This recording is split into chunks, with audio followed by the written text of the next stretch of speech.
What Cam Ward has had to deal with through the first 5 weeks of this season is not fun. And it's also what number one pick quarterbacks usually have to deal with, right? You're usually going to a very bad team. It's usually going to be a while before you can make an impact. Franchises fail young quarterbacks way more often than young quarterbacks fail their franchises. I completely agree with that, in that those guys don't get enough time and patience for the team around them to be built to the point where all of them can succeed, right? Usually after 2 years, the coach and the GM are fired and the offensive line falls apart. Like it very rarely works where you can get all those things to work together. And Tennessee's got a lot of work to do in all of those areas to build a winner around Cam Ward. I don't think he's going to fail that team. I think it's much more likely that they fail him. So you have to look at the moments where the quarterback has an opportunity to put them in position to win against all odds and kind of regardless of whatever else is falling apart around them. And Cam Ward, there was one play on Sunday. He made a throw to Calvin Ridley late in that game to set up the game-winning field goal. That moment is one of those, like, they made the right pick. He's the guy. He's going to be the guy. And if he doesn't do it in Tennessee, he's going to do it somewhere eventually, which, again, Sunday's Seattle-Tampa Bay game is a prime example of how that happens, right? Baker Mayfield and Sam Darnold, number 1 overall pick, number 3 overall pick in the same class.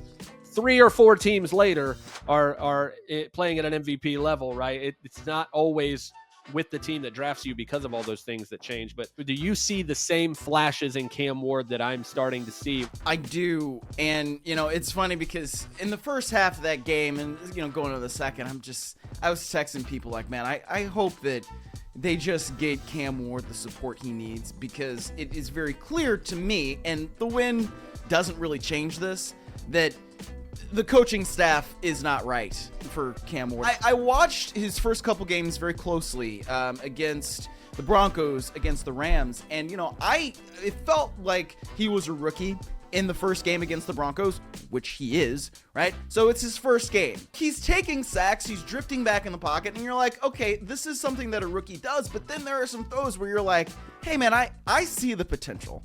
I see that there is something here. And then they play against the Rams, and they did get blown out in the second half, but the end of the first half, where Cam Ward throws his first touchdown pass as he's rolling to his right and breaks every single rule, throwing across his body into the end zone. Every coach screaming, no, what are you doing? Yes. What are you doing? Until he catches it and it's like hitting him in stride, and you're like, oh, okay. In the same way, you're like, Steph, don't shoot that from that far away. Yes. Mahomes, what are you doing? Right? Like early, in his career, that's the kind of thing where you're like, oh, this dude's got some stuff to him.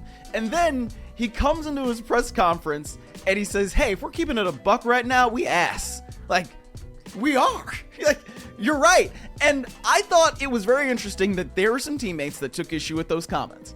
But what is he saying that's not true? And sometimes when a message is not getting through to people internally, you have to take it external. And whatever he did inside the building, I don't know, right? We're not there.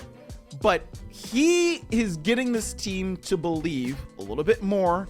It's because now, not only is he going out there and saying it, he's always been in the building, right? I think we heard time and again this offseason how, hey, this is a guy that is in the building at 5 a.m. every day. He's working. He's working. And nobody had to tell him how to work like they did in Indianapolis with the 2023 number 4 overall pick, but that's not who we're talking about right now. So I just think that based on all the things that we've heard about Cam Ward, and now we're starting to see it come through, there's a progression, right? He is getting better. And this was the thing that impressed me about his start against the Rams. I noticed that he was drifting back and going into sacks a lot less from week 1 to week 2. And so now we're here, it's week 5. He's able to lead a comeback win, and that's great. And Arizona had one of the worst losses I've ever seen, because there's no way that should have happened at all. All right. And so that's on Jonathan Gannon.